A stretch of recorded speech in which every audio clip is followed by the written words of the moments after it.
guys, and welcome to the single issues part of the Coffee and Hero show this week, taking you through all of the new releases in terms of single issue comics. Obviously everything from DC, everything from Marvel, everything from the independent labels as well as taking you through the variants that came into the store. Just want to throw out a sincere, heartfelt thanks to everyone who walked through the door on Free Comic Book Day. It was a massive success in the store. Tons of great conversations, tons of great crack with people, loads of good recommendations, great sales. Just lovely to see so many faces through the door. It is always appreciated every year, and it always surprises me every year with just how busy it is. So yeah, we had our best day ever there, which is a wonderful thing to say sort of 8 years into the business, that we're still growing and still attracting people, and people are still enjoying what we're doing. So again, just a sincere thanks for that. But yeah, on to the single issues. We usually start with the variants, so why not continue with that? So Ultimate Wolverine 5 is definitely one of the big releases this week. First of all, here we have the Retailer Incentive 1-25 variant cover by Steven Segovia. As well as that, for Ultimate Wolverine, we have the Simon DeMeo variant cover as well. An artist I'm not usually a huge fan of, but I actually really like this cover. As well as that, Lionel Yu has done a variant cover for covering the villains of the Ultimate Universe.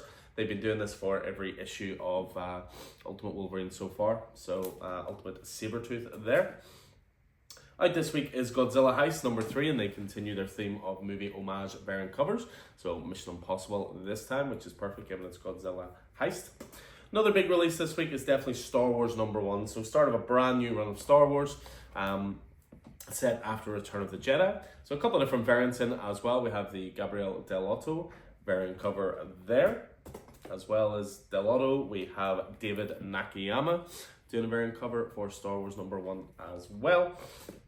And we also have the Retailer Incentive 1-25 variant cover by Pepe Larraz as well. A few more. We've got Fantastic Four Fanfare, which is a new book kicking off this week, brand new number 1. Mark Bagley, Marvel royalty there, doing a variant cover. Amazing Spider-Man, the new run hits number 3 this week. We have Ed McGuinness there on variant cover duty as well. All new Venom number 6 with the spoiler variant, for anybody who doesn't know it by now. But it's obviously a take on a very classic cover. Face a Tiger, you've just hit the jackpot. On to DC, and we have Joshua Schwebe doing a variant cover for Poison Ivy, which is up as far as issue 33. Dan Mora, because when does Dan Mora ever sleep and not draw, doing a cover here for Batgirl number 7. And then we move on to the Absolute books this week. So Absolute Superman number 7, we've got the Retailer Incentive 1-50 variant cover by Dan Panasian. As well as that, we've got the Leslie Lyrics Lee variant cover for Absolute Superman as well. And then as well as Absolute Superman this week, we've got Absolute Green Lantern. So we have by Juliet Eneka, the Retailer Incentive 1-50 variant cover for Absolute Green Lantern number 2.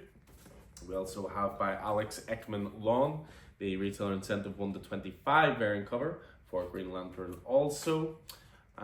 We have a variant cover by Torrin Clark as well for Absolute Green Lantern number 2.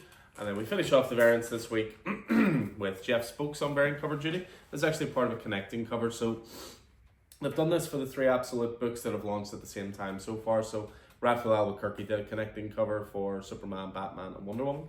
Jeff Spokes is doing one for Martian Manhunter, Flash, and Green Lantern. So this is the Green Lantern one. We have the Martian Manhunter one over there, and I believe the Flash one is with the next issue of the Flash. So that's variant covers taken care of, so on to the normal releases. So as I say, Absolute Green Lantern number 2 is this week. So Al Ewing continuing on with his launch of the Green Lantern in the Absolute Universe. We have Absolute Superman number 7, again for my money, the best Absolute title of them all so far, which is written by Jason Aaron, art by Carmen D.J. Domenico on that one.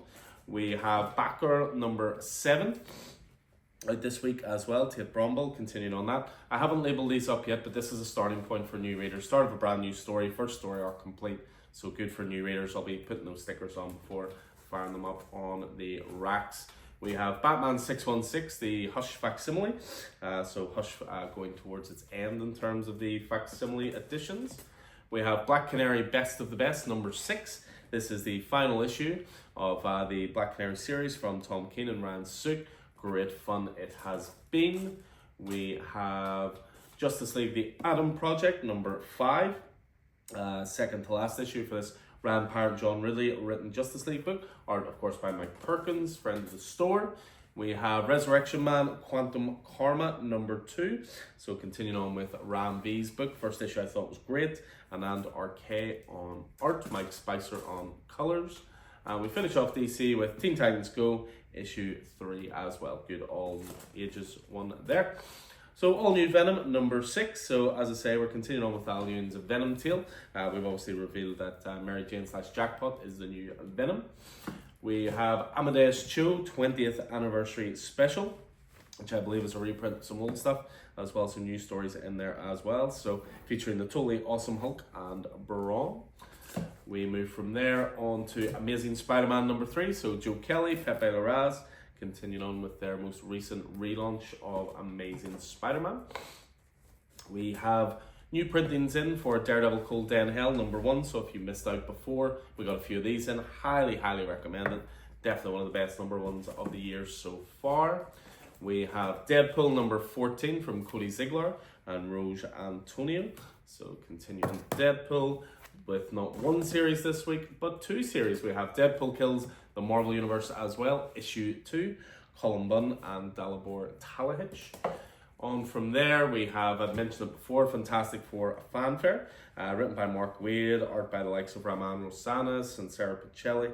Matteo Scalera cover there, rather nice. We have It's Jeff Week, a Jeff one-shot. I have a feeling this will just fly out. People ask about this lovable little character all the time, given the appearance in Marvel Rivals. So Kelly Thompson writing there, and Guri Huru on art. Laura Kinney, Wolverine, number 6, My So-Called Perfect Life. Erica Schultz continuing to write the tale of Laura Kinney. We got some restocks in for One World Under Doom, number 3, so in case you're playing catch-up, we sold out of that pretty quickly, but great to have it back in stock. Star Wars number 1, as I say, so Alex Segarra writing, Phil Nuto on art, Phil Nuto on covers there as well. So perfect jumping on point for anybody who wants to jump into Star Wars. We have Storm number 8, so continuing on with the Storm title there. I believe that's going to be a mini-series around 10 to 12 issues. We got Ultimate Wolverine number 5. So Chris Condon continuing on with Ultimate Wolverine title. This has been great so far. Action-packed, fast-paced. So up as far as issue 5 there. Also have West Coast Avengers number 7. Jerry Dugan continuing on with that. Lovely covers as always. And we have X-Men number 16, introducing the all-new X-Men. Not quite, but I like the play on the covers, and the idea of a soft reboot of X-Men straight away was kind of funny. Next up, we have onto the indie books. So we have Adventure Time number 2. So there was a recent relaunch for Adventure Time with a brand new number 1. So number 2 is this week. We have Assassin's Creed Mirage, A Soar of Eagles, issue 2 of that mini-series. A couple of G.I. Joes this week. We have G.I. Joe Real American Hero, issue 316. But we also have Silent Missions one-shot by Wes Craig and Jason Worley as well. This one focusing on Duke. We move away from G.I. Joe and on to Captain Planet, brand new number 1 this week. David P. Post on writing duties there. Mark Spears on covers. What else do I have in here? Let This One Be a Devil, issue 3. So continuing on with the James Tynion exploration of the Jersey Devil. Brand new number 1 I'm looking forward to this week, which is Los Monstruos. Brand new number 1 written by James Robinson with art by Jesus Marino. We have Lost Fantasy, brand new number 1 as well from Kurt Perez and Luca Casalanguida. So brand new sci-fi fantasy there. We have Sonic the Hedgehog, issue 78. Sonic always a big seller in store. And what else do we got? A couple more just to finish off. We have TMNT Best of Old Hobbs. So one of these large TMNT Best ofs. Always perfect bound, always thick and full of reprints. And to the finish, we have Void Rivals number 18 for the Robert Kirkman Lorenzo Di Felici title. And we finish off this week single issue wise with The Walking Dead Deluxe. We're at issue 112. So yeah, that's everything for this week. Full lists are of course organised and ready for collection. There may be one or two titles that are out this week that are in the pull list that we only ordered in the exact amount for pull list, so there's none for the racks. You know, series like that are coming to an end, Question Along the Watchtower issue 6 for example. So yeah, but that's everything going on with the racks. Pull lists are ready to go. Hopefully I'll see you guys in store throughout the week. So until then, take it easy.